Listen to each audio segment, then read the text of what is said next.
Thank you for joining me today. What I'm going to be going over this time is how to use your doTERRA essential oils for your children. I'm a mother of two, and I love it because I don't have to get infant and children and adult medicine. We can actually all use the same thing.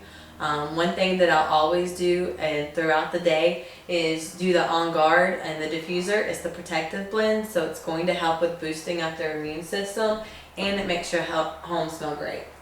Another one is the Breathe, and it is great for any of your sinus infections. You just put a little bit above your forehead and it'll open that up for you.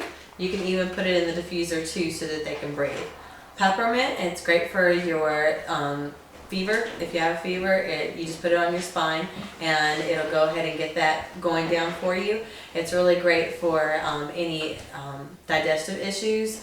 1 drop of this peppermint oil is worth drinking 28 cups of peppermint tea. So if you're going for a therapeutic value and you take 3 drops, I'd much rather drink 3 drops of this than like 75 cups of peppermint tea.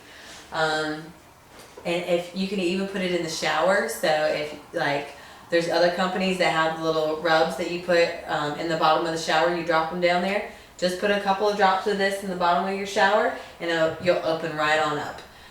Digestion is another great one. This one is one of the ones that's included in the family physician kit, and most of these are. There's just a few that aren't, but it's great for your digestive issues. Your thyme, it's going to be good for cervical cancer, but as far as for kids, it's going to be good if they have a runny nose. It's going to help with clearing that up. You got your oregano. I definitely would not drink this unless you're putting it in a vegetarian capsule or any type of homemade capsule, because it tastes nasty. Just truthfully, you can cook with it. Cooks great. You just need to put a toothpick and a pot of spaghetti, and that's all you need to flavor the whole pot. This is very strong, very potent, but you can just put a few drops on each feet, and it will help with boosting up your immune system and killing whatever's going on if there's this type of sickness. Lemon's really great too. I'll use it for the kids as far as for a laxative. It's good for energizing too, but it normally works in just a few minutes, and again, I put it on the bottom of their feet. The Deep Blue, the soothing blend, I'll put it on their head, hand, wherever they fall, get an owie. I'll put this on them, and then that way they're not getting a bruise, they're not getting the big bump, and then that way if we have pictures coming up too, I don't have to worry about them doing Photoshop or anything. It's my children just like they are. Bergamot, I like this one because it's good for like kind of the Velcro babies that kind of want to stick to your hip, that do not want to go to somebody else in the same room. That will give them enough self-love to go ahead, and self-acceptance to go and see the other person and help them out with that. With just releasing and letting go. Clary Sage, great for peaceful children, peaceful child. There's actually a recipe that includes that. It's good too, so that if, say grandma comes over, she's got a little hormonal imbalance, she's going through menopause, she can use that too. Serenity, it's great at nighttime, and I'll use it either with coconut oil or lotion and just oil them up with that, and then it'll help with keeping them asleep. That does have lavender in it, since Serenity is a blend, but with lavender, everybody knows lavender.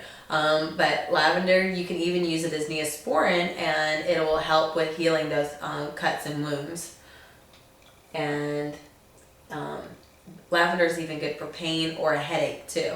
Balance, it's the grounding blend, and it's good so if you have say a toddler or preschooler that they want to prescribe medicine to go ahead and kind of sedate them throughout school, to what you can go ahead and you can use this and have a more natural approach to it, and then that way their brain's still able to grow and function in the manner that it needs to, and you don't have to have any other worries attached with that.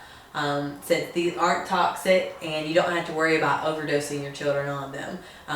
It's just kind of trial and error sometimes, and you find out what works best for you, and you get to do that. That's kind of what frankincense, it's my favorite as far as if I can't figure out what's going on, then I put frankincense on it and it'll take care of whatever it is. It's my go-to backup.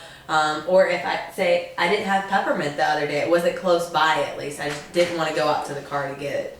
And because I had a child who had a fever. So I put frankincense on. Frankincense, it got it going away within just a few hours. But those are the ones that I like to use for my children, just because they end up working best for us. There's, again, all of our oils, they are specific to your needs. It's just like any other medication. So if there's something that would work better for you, then absolutely, I encourage you to find another way to use it. But if you have any questions, please contact me at info@doTERRAdoes.com.